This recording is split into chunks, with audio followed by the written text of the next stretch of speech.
revue de presse.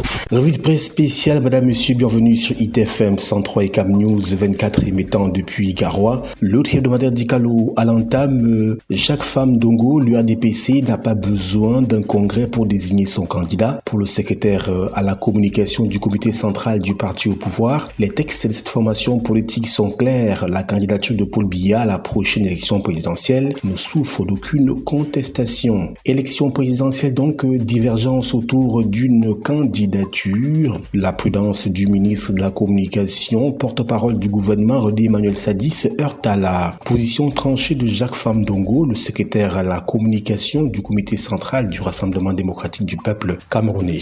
Branle-bas électoral, le comité central du RDPC consulte sa base, nous dit le hebdomadaire d'Icalo. Jacques Famdongo, toujours avec l'élection présidentielle, le RDPC n'a pas besoin d'un congrès pour désigner son candidat. C'est une déclaration du secrétaire à la communication du comité central du Rassemblement démocratique du peuple camerounais. Les urnes sollicitées, convocation du corps électoral, jour J-10. La convocation du corps électoral consacre la fin des opérations d'inscription sur les listes électorales. Présidentielle 2025, on en reparle et les cas mise sur la CRTV pour une information électorale crédible. Sur les cotons, l'État rachète des actions pour renforcer son contrôle. Autoroute Yaoundé-Simalène, les coûts explosent. Le démarrage recule, reporté à 2026. Malgré les résultats mitigés, un décaissement de 82,1 milliards de francs CFA du FMI en faveur du Cameroun. En bref, National 12, la réhabilitation entre dans sa phase active. Saisie douanière, 4800 batteries de téléphones interceptées. Inondation dans l'océan, des hommes de médias au chevet des sinistrés de Pangou. Ils ont tenu, malgré les inondations au quartier Pangou à Kribi, de réaliser leur reportage. Ils ont ainsi bravé les eaux pour aller à la rencontre des sinistrés qui ont été noyés dans les inondations depuis quelques jours. Entre passion du travail et sentiment de tristesse pour ces populations, le mal est profond au quartier Pangou. Plus de détails dans les colonnes du hebdomadaire d'Icalo. Une psychose des inondations règne à Kribi. La saison pluvieuse bat son plein dans la ville de Kribi. S'il faut dire qu'elle est venue apaiser la forte chaleur chez certains Kribiens, il n'en demeure pas moins qu'elle donne les surfroides et des insomnies à certains habitants de la capitale balnéaire, nous dit le hebdomadaire d'Icalo. Inscription sur les listes électorales, une ONG lance les initiatives à résultats rapides. Concours ville propre Kribi, premier vainqueur du prix de l'océan. Philippe Nanga, je cite, il y a un fort besoin d'inscription sur les listes électorales. Le coordonnateur de l'ONG Un Monde Avenir explique les raisons qui l'ont poussé à lancer les initiatives à résultats rapides dans les colonnes du hebdomadaire d'Icalo. Sport et société, infrastructure routière dans le nord-ouest, près de 200 milliards de francs CFA d'investissement mobilisés. Mamfé dans le sud-ouest, un accord pour un projet hydroélectrique de 450 MW.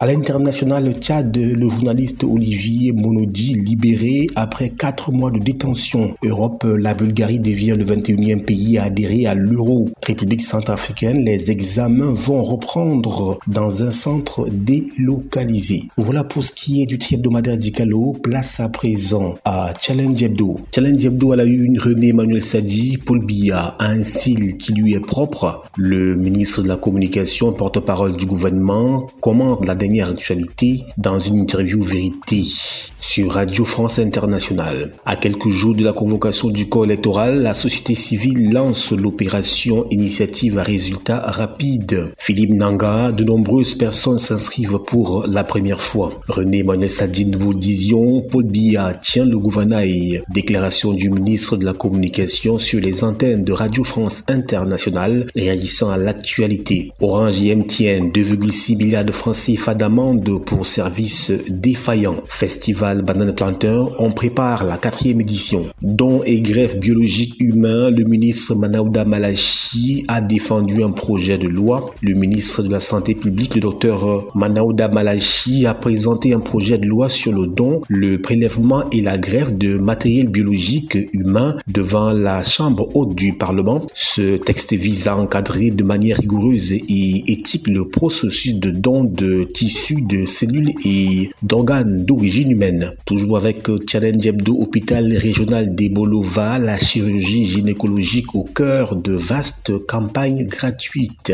Autoroute Yaoundé-Simalène, phase 2, le budget explose de 54,5 milliards de francs CFA. Décidément, la construction de l'autoroute Yaoundé-Simalène n'a pas fini d'engouffrer les sous alors que la phase 2, longue de 12,3 km, était estimée à l'origine à un coût de 379 milliards de francs CFA. Toute taxe comprise, la donne a désormais changé avec un bond de 54,5 milliards de francs CFA en plus. Région du sud-ouest, des infrastructures socio-économiques en construction. Pétrole lampant, des industriels véreux provoquent des pénuries dans les ménages. Grâce à la CDC et la CDBM, le Cameroun limite la chute de ses exportations de bananes. Évaluation de la conformité des auto-écoles rebelles suspendues. Examens officiels, BEPC et CAP livrent leurs premiers résultats. Une saison pluvieuse violente, de graves inondations fragilisent la ville de Douala, capitale économique du Cameroun. La psychose